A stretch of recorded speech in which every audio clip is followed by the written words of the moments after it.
Mais tout d'abord donc, page spéciale sur cet incroyable mensonge qui a secoué et secoue encore tout le département de la Mayenne, mais également la France. La semaine dernière, une adolescente de 17 ans a simulé son enlèvement. Et aujourd'hui encore, une question demeure. Pourquoi un tel mensonge? Souvenez-vous, tout commence lundi dernier, car quand la jeune Lisa disparaît au cours de son jogging à Saint-Brice, un petit village de Mayenne. Ses effets personnels, portant des traces de sang, sont même retrouvés.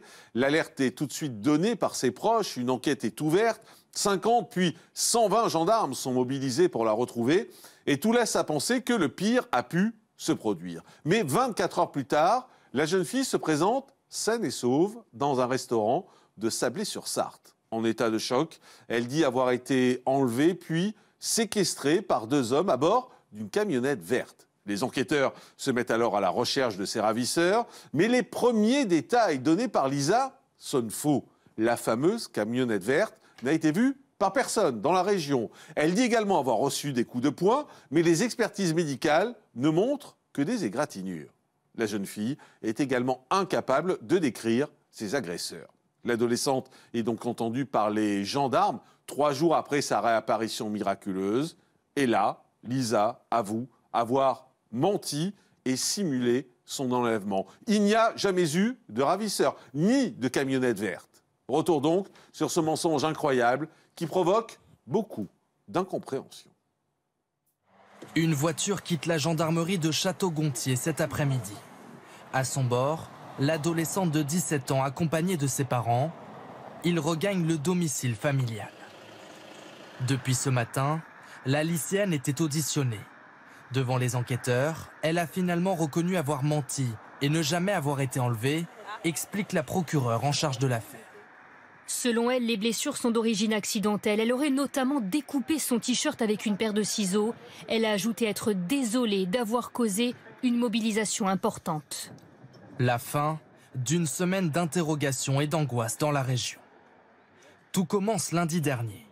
La jeune fille de 17 ans quitte son domicile dans le hameau des Agets. Elle annonce partir faire un jogging près de la forêt de Belle-Branche. Ne la voyant pas revenir, son père part à sa recherche. Il découvre le portable, les écouteurs et la montre GPS de sa fille. L'alerte est donnée. 200 gendarmes, des équipes cynophiles sont déployées. Un hélicoptère survole la zone, en vain. Le lendemain, selon les enquêteurs, la jeune fille se rend à pied à 10 km de là, à Sablé-sur-Sarthe. Dans la soirée, elle pousse la porte d'un kebab, la fin de 28 heures de disparition. C'est le gérant qui l'avait recueillie et avait alerté les secours. Elle arrive en disant qu'elle est en détresse. Après, le reste, on se pose pas de questions. On l'accueille, on appelle les gendarmes, on appelle les pompiers, on fait ce qu'il faut. Dans la ville, les habitants se disent surpris d'un tel dénouement. Soulagée parce que moi j'avais interdit à ma fille de sortir depuis cette histoire. Et là, elle va être contente de savoir que c'était un mensonge, un beau canular. Maintenant, à savoir pourquoi elle l'a fait. Après, c'est vrai que si ça t'est inventé de toutes pièces, et si vraiment c'est ça, je pense qu'il faut quand même un peu penser aussi à la mobilisation qu'il y a eu, quoi. La jeune fille devra désormais rendre des comptes à la justice. Tous revenons donc tout d'abord sur ce mensonge d'une adolescente de 17 ans. Lisa avait déclaré avoir été enlevée lors de son jogging lundi dernier dans la forêt de Saint-Brice en Mayenne. Mais les zones d'ombre s'accumulaient jour après jour et ce vendredi, devant les enquêteurs, la jeune femme a fini par reconnaître qu'elle avait menti. Pourquoi? Que cache cette volte-face? C'est le fait du jour. La joggeuse de 17 ans, accompagnée de ses parents, est sortie de son audition. Elle vient de passer 6 heures avec les enquêteurs, aidée notamment par une psychocriminologue. Ils sont parvenus à déceler la vérité dans son récit. Elle l'a reconnue, elle a menti, inventé cette histoire d'enlèvement. Pas de camionnette verte, pas de ravisseur. Et lorsqu'au lendemain de sa disparition, elle réapparaît à Sablé-sur-Sarthe dans ce kebab, c'est à pied qu'elle s'y est rendue. Dans la commune de Saint-Brice, d'où est originaire la jeune fille, c'est la stupéfaction. C'est une famille, on n'entend jamais parler. Voilà, on est resté. Oui, je suis stupéfait d'ailleurs. Il y a sûrement un problème quelque part. Ou c'est tout simplement elle qui a pété les plombs, comme on dit. Mais ça arrive à tout le monde. Hein. À son lycée, où le choc avait laissé place au soulagement quand on avait retrouvé la jeune fille, c'est désormais l'incompréhension qui domine, teintée d'un léger agacement. c'est puéril. Parce que ça sert à rien d'inventer des trucs aussi graves. On s'est fait des films, on s'est dit qu'on allait peut-être plus se déplacer toute seule. Enfin, ça a eu beaucoup de conséquences. Il y a aussi beaucoup de gens qui sont mobilisés pour ça. Et qu'après on apprend que c'est totalement faux. Donc si un jour il y a quelque chose qui est vrai et qu'il n'y a personne qui est mobilisé à cause de ça, ça devient inquiétant. Alors, on va aller en direct au Mans où nous attend Emilien Bordery, qui est rédacteur en chef à Sweet FM. Bonjour Emilien, merci d'être en direct avec nous. D'abord, quelle est l'ambiance aujourd'hui? Parce que c'est vrai qu'il y a eu de grosses inquiétudes au départ et on a le sentiment que c'est un coup de massue qui est tombé sur tous les habitants qui avaient été très inquiets après cette première annonce d'enlèvement. Bonjour Jean-Marc, bonjour à tous. Oui, tout à fait. On est passé véritablement d'un stade d'inquiétude générale à l'incompréhension, tout aussi générale. Et puis entre les deux, il y a eu le soulagement. Les émotions très, très intenses ont énormément varié. On se pose énormément de questions. On n'arrive pas à comprendre comment un tel mensonge est possible. On n'arrive pas à imaginer les conséquences de cette mobilisation militaire et autres, parce que rappelons que les habitants du village de Saint-Brice étaient prêts à se lancer dans des battues citoyennes pour eux-mêmes participer aux recherches. On est vraiment passé du tout au tout et aujourd'hui on s'interroge, on ne comprend pas comment cette jeune fille a pu imaginer et quelque part organiser tout cela. Alors on entendait tout à l'heure dans le reportage qu'on a diffusé des habitants qui étaient partagés au fond entre le soulagement et la colère. Soulagement en se disant il n'y a pas des criminels qui rôdent dans la région et qui enlèvent des jeunes filles, et puis la colère en disant elle s'est foutue de nous dans cette histoire. Oui, tout à fait. Ça se passe à Saint-Brice, un village de quelques centaines d'habitants, qui a vraiment cru que le ciel lui tombait sur la tête. J'ai discuté avec le maire de cette commune. Il en avait les larmes aux yeux. Il ne comprenait pas comment une telle aventure, une telle chose pouvait bien exister dans sa bourgade. Il était à deux doigts de considérer que ça y est, l'insécurité avait gagné la tranquille campagne mayonnaise et qu'on ne pouvait plus faire confiance à qui que ce soit.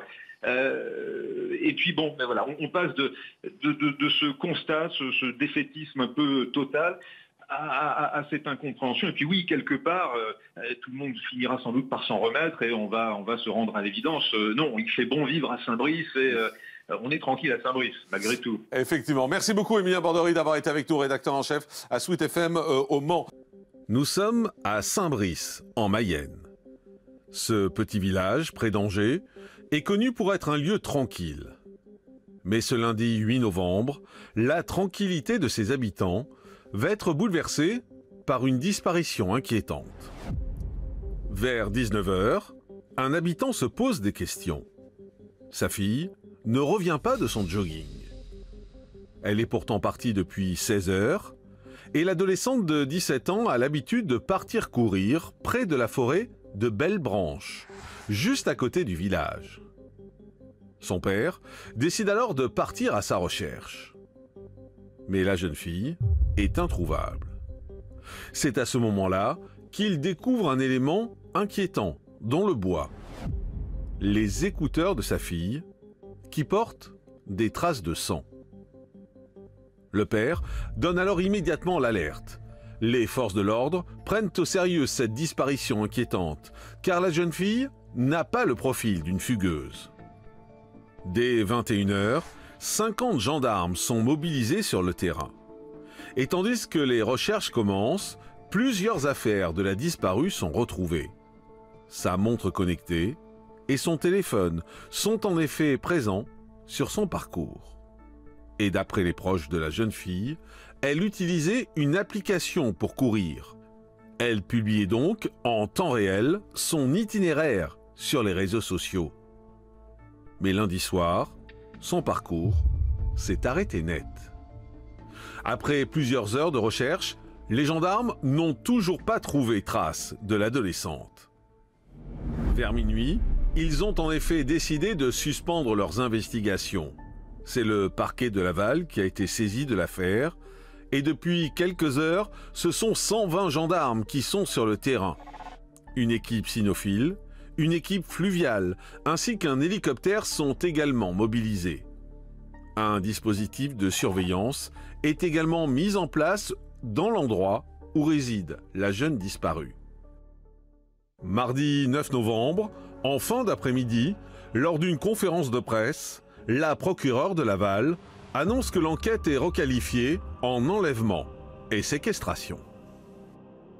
Après avoir débuté sur le fondement d'une disparition inquiétante, elle est désormais ouverte du chef d'enlèvement et séquestration. Je souligne que cette qualification d'enlèvement et séquestration est punie d'une peine délictuelle dans l'hypothèse où l'auteur des faits libère volontairement et rapidement la personne retenue. Mais quelques heures plus tard, cette affaire va connaître un rebondissement inattendu. Vers 20h, la jeune Lisa se présente à la porte d'un restaurant de Sablé-sur-Sarthe, la ville voisine. En état de choc, elle présente de légères blessures et son t-shirt est déchiré. Il y a une cliente qui m'a dit c'est la jeune fille qui a disparu hier. Et suite à ça, je l'ai pris en charge. On lui a donné une veste pour qu'elle se réchauffe. Elle était un peu choquée. Et on l'a installée derrière. J'ai appelé la gendarmerie, les pompiers. Immédiatement prise en charge par les pompiers, Lisa est entendue une première fois par les gendarmes. Elle affirme alors avoir été enlevée par 2 hommes sur le trajet de son jogging. Les ravisseurs l'auraient ensuite passée à tabac à coups de poing, puis emmenée de force dans un fourgon vert. Elle raconte avoir été ensuite séquestrée dans une maison et elle aurait réussi à s'enfuir en frappant un de ses ravisseurs. Une réapparition miracle de la jeune fille qui rassure les riverains et plus particulièrement ses camarades de classe. Elle n'est pas retrouvée dans un état hyper bien, on va dire. Enfin, je suis quand même soulagée qu'elle soit quand même vivante, malgré tout. Ça fait peur, hein. Alors, ça peut nous arriver à nous à n'importe quel moment. En plus, elle courait juste tranquillement et puis là, ouais. Moi, perso, ça me fait peur. En fin de journée, mercredi 10 novembre, l'adolescente de 17 ans retrouve enfin les siens. L'inquiétude prend fin pour les proches de Lisa et pour tous les habitants de Saint-Brice. Je pense que pour elle aussi, ça va être, et pour les parents, ça va être quelque chose de rassurant de retrouver sa maison, le calme. Mais suite aux premières déclarations de la jeune fille, les enquêteurs commencent à se poser des questions. Les blessures de Lisa ne correspondent pas à ce qu'elle dit avoir subi. De plus, les caméras de vidéosurveillance ne permettent pas non plus d'identifier une camionnette verte. Et alors que l'enquête continue, les riverains de Sablé-sur-Sarthe commencent à s'interroger. J'espère que les personnes qui ont fait ça, ils vont être retrouvées. Dans l'histoire, c'est malheureux, mais j'espère qu'elle dit la vérité, qu'il y a eu quelque chose, qu'on retrouve les gens qui ont fait ça. 3 jours après sa première audition, le vendredi 12 novembre, Lisa est entendue une nouvelle fois par les enquêteurs de la section de recherche d'Angers. Au cours de ces 6 heures d'audition, l'adolescente craque. En pleurs, elle reconnaît finalement avoir menti. Lisa affirme avoir en réalité parcouru à pied les 10 km entre Saint-Brice et Sablé-sur-Sarthe. Lors de son jogging, elle révèle avoir volontairement abandonné ses effets personnels pour crédibiliser la thèse de l'enlèvement. Quant à ses légères blessures, elles seraient accidentelles.